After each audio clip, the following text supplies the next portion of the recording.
Bonjour à tous. Aujourd'hui, nous recevons M. Roy Bunnell, président-chef de la direction de la compagnie Argex, qui sont dans le Titane. Et bon, il semble qu'on a des développements de ce côté-là. M. Bunnell, bonjour. Bon matin. Si on récapitule rapidement, vous avez une usine à Salaberry qui peut, avec une technologie innovatrice pour produire du titane. C'est une ancienne usine qui existait déjà avant.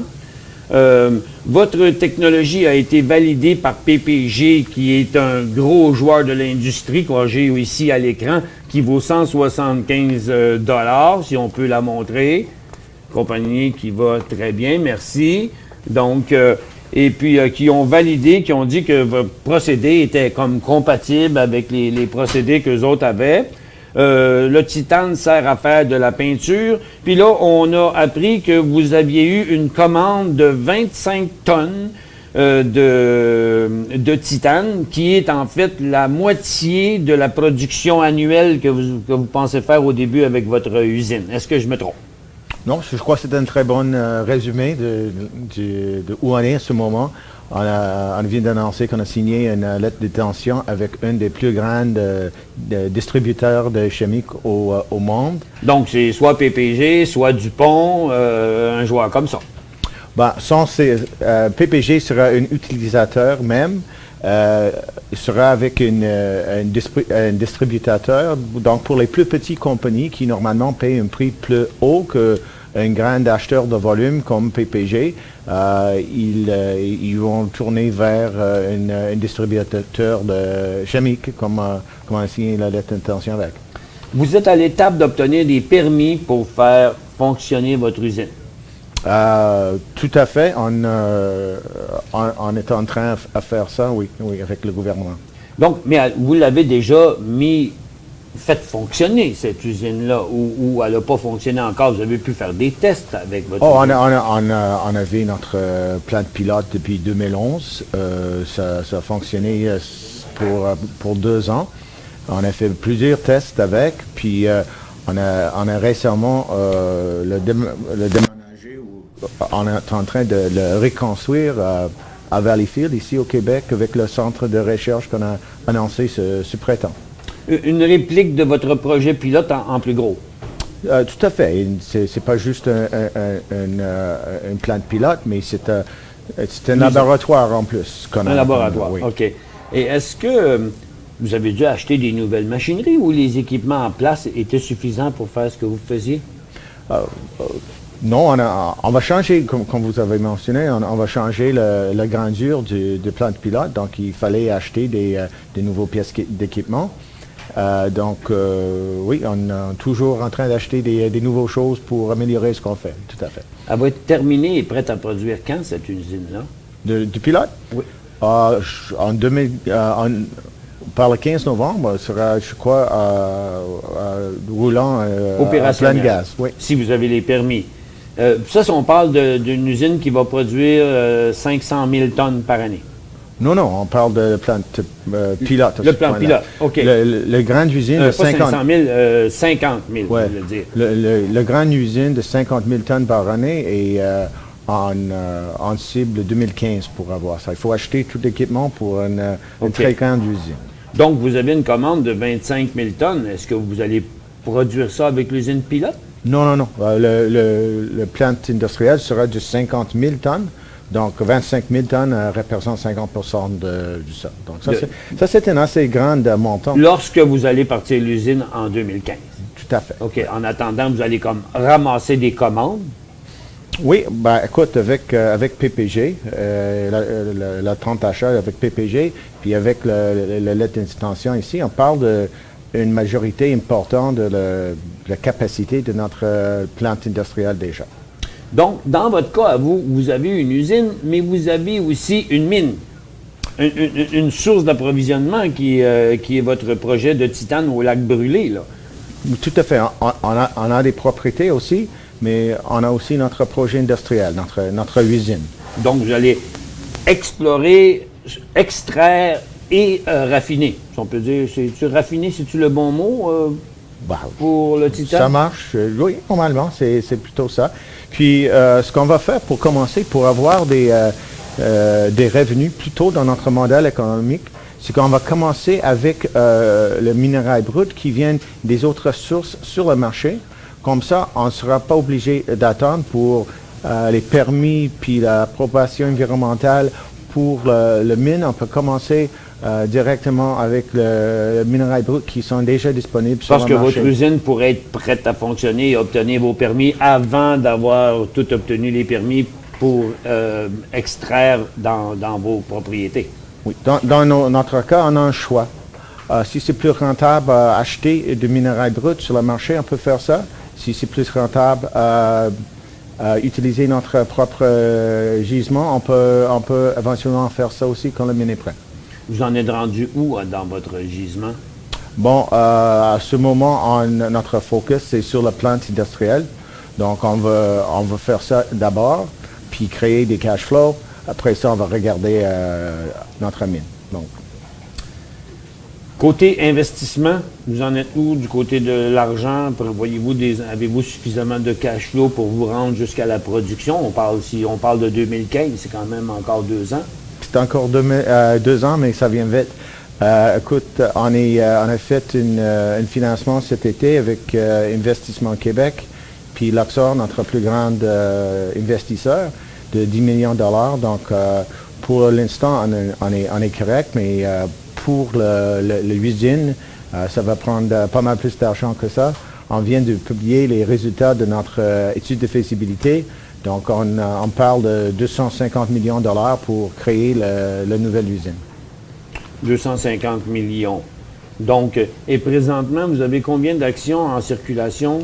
Je crois que c'est entre 130 et 140 millions.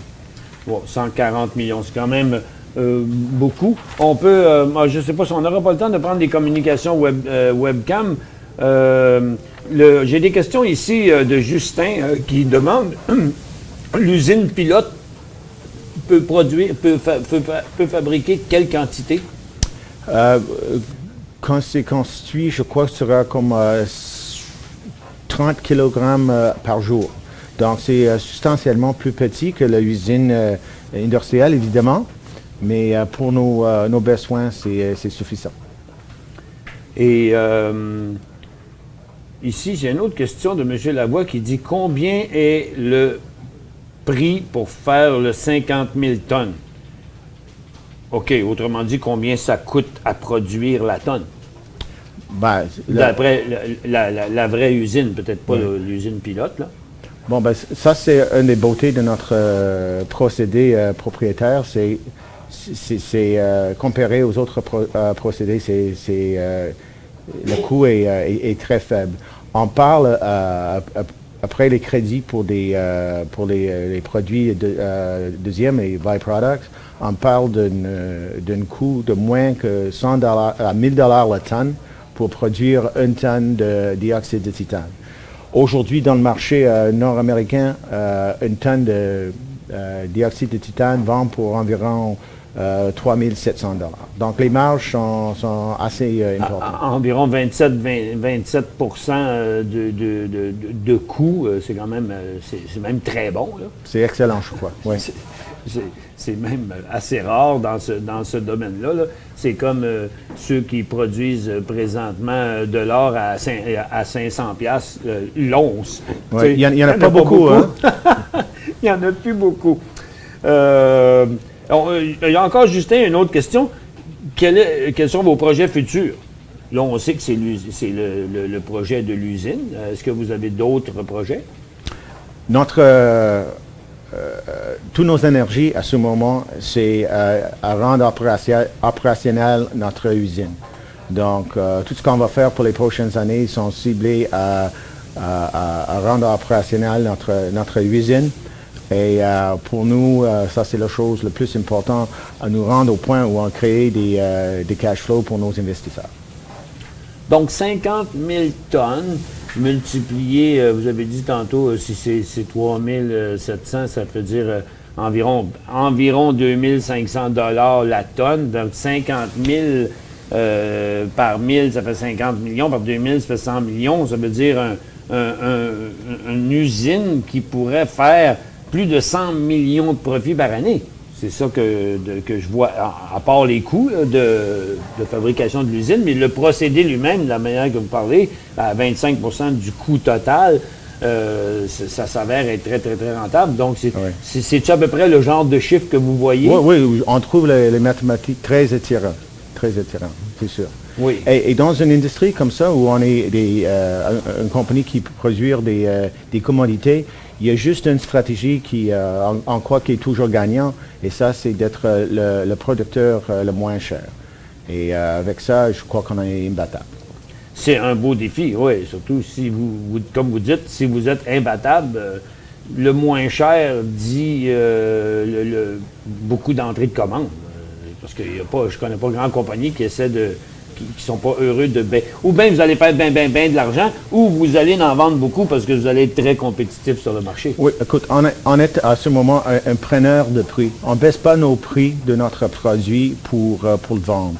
On est plus rentable que les autres, mais on représente même à 50 000 tonnes probablement moitié d'1% du marché. Donc, c'est pas nécessaire pour nous à baisser nos prix pour attirer des gens, comme on a vu. Est-ce que vous avez le droit? Est-ce que c'est comme le pétrole? Il y a un prix market, mais est-ce que vous auriez le droit d'offrir un produit fini moins cher que des compétiteurs? Bon, on a le droit, c'est un marché qui fonctionne par contrat entre les acheteurs et les producteurs, mais on ne voit pas le point. Parce que y a un besoin, puis comme on a démonté, on a déjà trouvé des acheteurs pour une majorité importante de notre produit. Donc, c'est pas nécessaire à vendre à un prix plus bas que ce qu'on fait à ce moment. Parce que le marché est là. Voilà. Ici, M.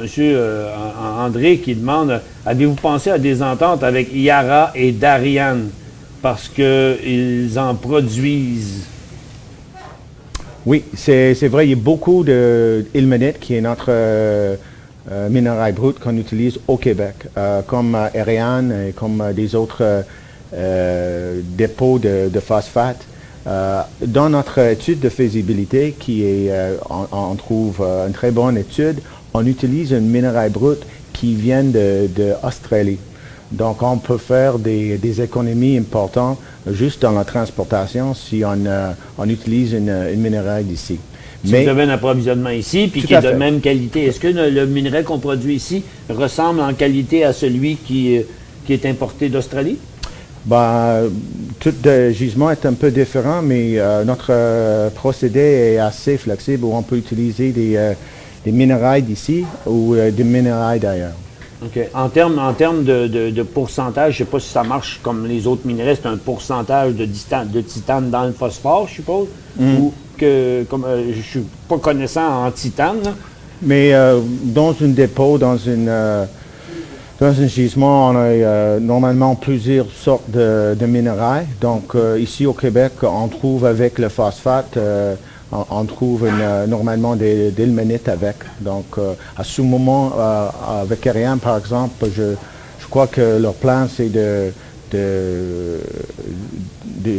vendre le phosphate, mais je crois que dans leur plan, les ilménites vont dans leurs tailings à ce moment. Donc, il est mis de côté. Il ne l'utilise même pas. On croit qu'on est le seul avec la technologie qui peut utiliser l'ilménite qui va aller dans les tailings d'une mine donc, de phosphate. Donc, le tailing, c'est le rejet. Comme dans une mine d'or, une fois qu'ils ont enlevé l'or, le reste de la roche. OK. Donc, ça pourrait être intéressant. Donc, vous auriez déjà une source en allant chercher le tailing, que vous appelez, de cette compagnie-là, puis vous seriez capable de processer ça. Ou d'autres compagnies. Ou d'autres. Il y a des rejets partout et souvent on trouve beaucoup de dioxyde de titane dans les rejets. Bon, ben, écoutez, c'est des bonnes nouvelles. Le temps achève, il nous reste une dernière minute. Si je vous laisse la minute si vous avez des choses plus particulières. Est-ce que vous avez d'autres choses à ajouter? Écoute, on vient de publier notre étude de faisabilité avec une un tri en haut de 40%, avec un van de presque $1 milliard. On est très content et on croit juste des opportunités pour optimiser ces résultats-là. Donc, on croit qu'on est sur la bonne voie vers la production.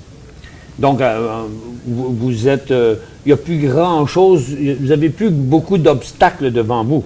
Il y a toujours des défis, mais comme tous les défis qu'on a vus dans le passé, on croit qu'on est bien vers notre but ultime et c'est d'être en production en 2015. En tout cas, pour l'instant, les actions tiennent le coup. Un gros support à 80. Avez-vous une date ou un temps pour le prochain financement? Non, on travaille là-dessus à ce moment. Donc, on espère d'avoir de nouvelles là-dessus bientôt. M. Bonnell, merci beaucoup d'être venu nous visiter encore une fois. C'est moi, merci.